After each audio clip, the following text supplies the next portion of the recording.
Atas dunia boleh lah jawab, lidah pasal.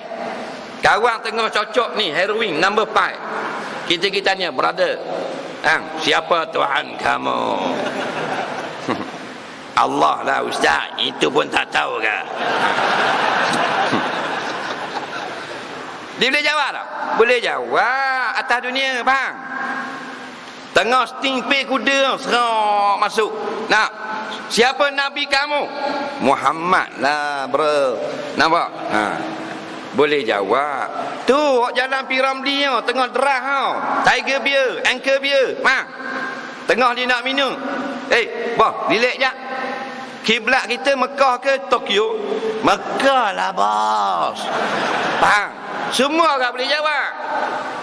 Tengah berzina, telanjang bulat dalam hotel. Hak puang duduk bawah, hak jatang duduk atas. Kita pergi. Assalamualaikum. Berhenti kejap.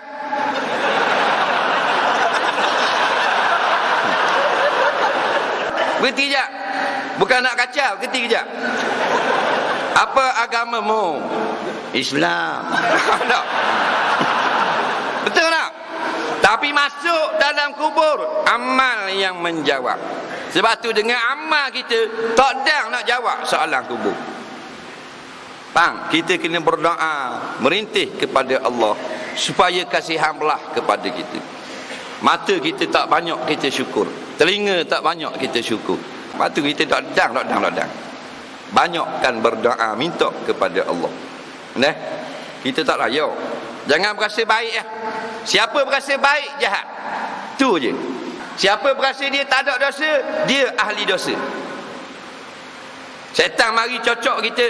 Awak bagus lah, baik tak macam orang lain. Awak tak ada dosa. Kita pun lebih kurang gitu lah. Balik awal. Mu janggut panjang ke, Tuhan lepor dalam neraka. Jangan berasa hebat, jangan berasa lebih. Faham? Kita kena berasa kurang.